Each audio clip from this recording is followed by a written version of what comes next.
Hello बच्चों, चलिए solve करते हैं question. A sample of iron sulphate ferrous sulfate has been left open to the air and some of the iron ions has been converted to Fe3.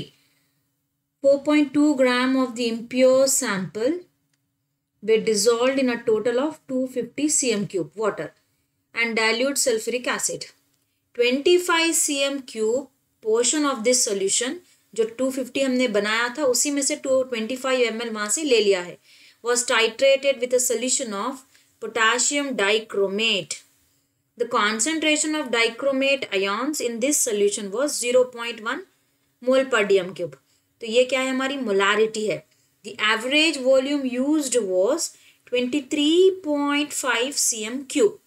ठीक है, तो हम क्या करते हैं, यहाँ पे हम कैलकुलेट कर लेते हैं मोल्स कैलकुलेट करेंगे. ले रहे हैं यहाँ पे 0.1 मोलारिटी. ठीक है, उसको कंसिडर करते हुए हमने यहाँ पे देखा है कि 25 ml यहाँ पे ले लिया, तो हम पहले कैलकुलेट करते हैं मोल्स फॉर 25 ml.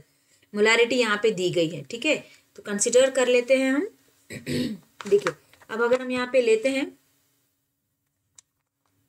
हमारे पास है 0.1 molar potassium dichromate was made in 23.5 cm cube volume. ठीक है, ये कंसिडर कर लेते हैं हम. अब अगर हम लेते हैं यहाँ पे मोलारिटी हमारे पास है 0.1 जो कि प्रिपेयर होगा 1000 के लिए. तो अब हम ले रहे हैं यहाँ पे 0.1 इंटू 23.5 क्योंकि ml है डिवाइडेड बाई 1000 कर लेते हैं. तो ये हो जाएगा हमारा 23.5. करेक्ट, तो ये हो जाता है 23.5 क्योंकि हमने यहाँ पे कंसिडर किया है मोल्स. तो ये ले लेंगे हम 2.35 into 10⁻³ mole of dichromate ion. ठीक है, चलिए अब लेते हैं हम यहाँ पे, ये आ गए हमें नंबर ऑफ मोल्स. अब कंसिडर कर लेते हैं हमारी इक्वेशन. जब इक्वेशंस कंसिडर करते हैं यहाँ पे देखिए हमारे पास है Cr2O7. वो यहाँ पे क्या करेगा, इलेक्ट्रॉन्स को लेगा और वो कन्वर्ट हो जाएगा Cr3+ में. ठीक है, यहाँ पे देखिए 7 ऑक्सीजन है तो हम लिखते हैं 7 वाटर, 7 2 14, तो यहाँ हो जाते हैं 14H+. जब हम इलेक्ट्रॉनिक कॉन्फ़िगरेशन यहाँ पे हम यहाँ पे जब उसका ऑक्सीडेशन नंबर देखेंगे तो ये है यहाँ पे +6 और यहाँ हो रहा है +3. तो 3 इलेक्ट्रॉन्स का डिफरेंस है. 2 क्रोमियम है तो हम ले लेंगे यहाँ पे 6 इलेक्ट्रॉन्स. ठीक है, उसी तरह से अगर हम कंसिडर करते हैं यहाँ पे आयरन, तो आयरन यहाँ पे चेंज हो रहा है Fe2+ से Fe3+, तो loss of by 1 electrons. But यहाँ पे हमारे पास 6 इलेक्ट्रॉन है तो हम ये होल इक्वेशन मल्टीप्लाई कर देंगे 6 से, तो ये 6 इलेक्ट्रॉन यहाँ पे कैंसिल हो जाते हैं. ठीक है, तो अब हमारे पास है कितने, एक्चुअली 6 मोल्स हैं.